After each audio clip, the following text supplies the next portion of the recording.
So gastric related ఇష్యూస్లో lower gastrointestinal tract యొక్క కండిషన్స్ కూడా ఉంటాయి. ఇందులో ఎలాంటివి ఉంటాయంటే పేగుల్లో IBS అనేది రావచ్చు, ఇరిటబుల్ బవెల్ సిండ్రోమ్ అంటే. సో ఇరిటబుల్ బవెల్ సిండ్రోమ్ అంటే పేగుల్లో వచ్చే ఇరిటేషన్ వల్ల బవెల్స్ అనేవి అన్ఈవెన్గా జరుగుతూ ఉంటాయి. కొంతమంది లూజ్ మోషన్స్ అయిపోతూ ఉండడం, కొంతమందికి ఏంటంటే తిన్నాక వెంటనే మోషన్స్కి వెళ్ళాల్సిన అవసరం రావడం, ఇలాంటి పరిస్థితులు వస్తాయి.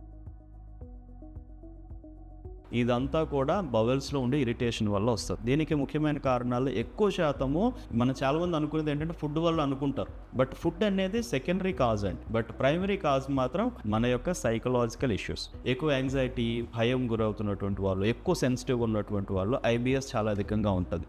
వాళ్ళకి IBS వచ్చిన తర్వాత ఇంకా భయం కూడా ఎక్కువ అయిపోతుంది. ఎందుకంటే ఎప్పుడు తింటే వెంటనే మోషన్కి వెళ్ళాలేమో అనేటువంటి పరిస్థితి వస్తారు. తద్వారా ఏంటంటే వాళ్ళు తినే ఆహారాన్ని కూడా వాళ్ళు చాలా తక్కువ మోతాదులో తినడం, అసలు తినకపోవడం లాంటివి జరుగుతుంది. దీని ద్వారా మళ్ళీ గ్యాస్ట్రిక్ ఇష్యూస్ పెరుగుతా, డిసీజ్ కూడా కంటిన్యూ అయిపోతూ ఉంటుంది. సో రూట్ కాజ్ని బేస్ చేసుకుని IBSని కంట్రోల్ చేసే విధానం హోమియోపతి ద్వారా చేస్తుంది. సో డెఫినెట్గా IBS కండిషన్ నుంచి పూర్తిగా నయం అవుతుంది. అండ్ ఇంకొకటి ఏంటంటే IBD అంటే ఇన్ఫ్లమేటరీ బవెల్ డిసీజ్ అంటాం. ఇది ఆటో ఇమ్యూన్ కండిషన్. ఇది చాలా విపరీతమైన ఇబ్బంది పెడుతుంది, చాలా కాంప్లికేటెడ్ పరిస్థితులు తీసుకువెళ్తుంది. ఒక్కోసారి అన్కంట్రోల్ లేదంటే మనం ట్రీట్ చేయలేని పరిస్థితి కూడా వస్తుంటుంది. ఇందులో ముఖ్యంగా ఉన్నటువంటి కండిషన్స్ ఏంటంటే క్రాన్స్ డిసీజ్ అంటే పేగులు అనే విపరీతంగా ఉబ్బిపోవడం, ఎక్సెస్గా ఉబ్బిపోవడం జరుగుతూ ఉంటుంది, ప్రైమరీ మెగాకోలైన్ అంటాం.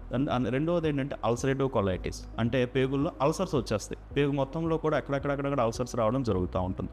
ఇది మనం ఎలా గుర్తించవచ్చు అంటే విపరీతమైన పెయిన్ అనేది రావడం, కడుపులో మోషన్స్ వెళ్ళే ముందు పెయిన్ విపరీతంగా రావడం, మోషన్ వెళ్ళేటప్పుడు కొంతమందికి రక్తం రావడం. సో ఇటువంటి పరిస్థితి అనేది వస్తుంది. ఇది మనం IBD కండిషన్స్లో చూస్తాం. ఇది చాలా complicated issue. As early as possible గుర్తించాలి. పెద్దవారిలోనే వస్తుందని అనుకుంటాం, కానీ చిన్న పిల్లల్లో కూడా వచ్చే అవకాశాలు ఉంటాయి. నేను ఆల్రెడీ మా దగ్గర కొన్ని కేసులు రన్ అవుతా ఉన్నాయి. చిన్న పిల్లల్లో అల్సరేటివ్ కొలైటిస్ కండిషన్స్, టీనేజ్ వాళ్ళు కూడా అల్సరేటివ్ కండిషన్స్ కేసులు నేను చూసాను. సో ఇలా అల్సరేటివ్ కొలైటిస్ కండిషన్స్ అనేవి చాలా మందిలో ఇబ్బంది పెట్టడం చూస్తూ ఉన్నాం. అండ్ క్రాన్స్ డిసీజ్ కండిషన్స్ కూడాను మిడిల్ ఏజ్ వాళ్ళలో కూడాను, లేదంటే కొంచెం ఓల్డ్ ఏజ్ వాళ్ళలో కూడా నేను చూడడం జరిగింది. సో డెఫినెట్గా దీనికి చాలా జాగ్రత్తగా మెడికేషన్స్ వాడాలి. వాళ్ళ యొక్క రూట్ కాజ్ ఏంటి, వాళ్ళ యొక్క సైకలాజికల్ కండిషన్స్ ఏంటి, డిసీజ్కి ముందు ఎలా ఉన్నారు, డిసీజ్ స్టార్ట్ అయిన తర్వాత ఎలా ఉన్నారు, యాజ్ ఆఫ్ నౌ ఇప్పుడు మీ ముందు ఎలా ఉన్నారు. సో ప్రతిదీ కూడా మనకి చాలా అవసరం అవుతుంది. సో హోమియోపతి వైద్యం అనేది అన్నిటినీ సరైనటువంటి రీతిలో అర్థం చేసుకొని బాడీ నేచర్ని బట్టి మందులు ఇస్తే ఇటువంటి కండిషన్స్లో కూడా మీకు ఇంప్రూవ్మెంట్ అనేది కనిపిస్తూ ఉంటుంది.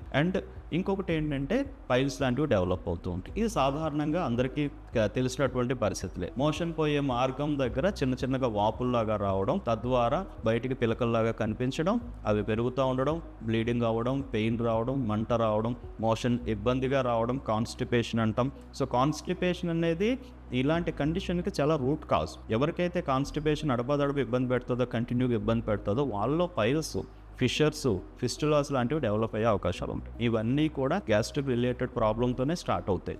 తర్వాత అవి వెయిన్స్ పైకి వెళ్ళడం, చుట్టూ ఉండే అనల్ గ్లాండ్స్ పైకి వెళ్ళడం, లేదంటే మియోకస్ మెంబ్రేన్ని రప్చర్ చేయడం, ఇలాంటి పరిస్థితులన్నీ వస్తూ ఉంటాయి. వీటన్నింటిలో కూడా సిమ్టమ్స్ ఇంచుమించు ఒకేలా ఉంటాయి, కానీ రూట్ కాజ్ కూడా ఒకే మాదిరి ఉండొచ్చు, కానీ ట్రీట్మెంట్ మాత్రం ప్రతిదానికి మళ్ళీ వేరు రకాలుగా ట్రీట్మెంట్ ఇవ్వాల్సిన అవసరం ఉంటుంది. సో బాడీ యొక్క తత్వాన్ని బేస్ చేసుకుని దాని రూట్ కాజ్ ఏంటి, దాన్ని నయం చేసుకుంటూనే డిసీజ్ను పూర్తిగా నయం చేయడం జరుగుతుంది. కొంతమందిలో చూస్తామండి పైల్స్ వచ్చినాయంటే ఆపరేషన్కి వెళ్ళిపోతారు. సో ఆపరేషన్ తర్వాత మళ్ళీ పైల్స్ డెవలప్ అయ్యాయి అంటారు. ఫిస్టులా వస్తుంది, ఫిస్టులాకి ఆపరేషన్కి వెళ్తారు, మళ్ళీ ఫిస్టులా డెవలప్ అయిందని చెప్తారు. సో దీనివల్ల ఏంటంటే కొద్ది మందిలో మళ్ళీ రిపిటేషన్స్ జరుగుతూ ఉంటాయి. దీన్ని ముందుగానే మనం గమనించి ఆపరేషన్కి వెళ్లకుండా ట్రీట్మెంట్ చేసుకోగలిగితే కనుక, హోమియోపతి వైద్యం తీసుకువెళ్తే కనుక మనకి ఆ నెసిటీ లేకుండా దీని సిమ్టమేటిక్ తగ్గిస్తూనే రిపీటెడ్ రాకుండా కూడా చూసుకునే పరిస్థితి వస్తుంది. సో డెఫినెట్గా ఇలాంటి లోయర్ గ్యాస్ట్రోఇంటెస్టైనల్ డిసీజెస్ ఎవరు సఫర్ అవుతున్నా కూడా కింద స్క్రోల్ అవుతున్న నెంబర్కి కాల్ చేసి డాక్టర్ కేర్ హోమియోపతి క్లినిక్కి వెళ్ళి డాక్టర్ గారిని కన్సల్ట్ అయ్యి ట్రీట్మెంట్ తీసుకోండి.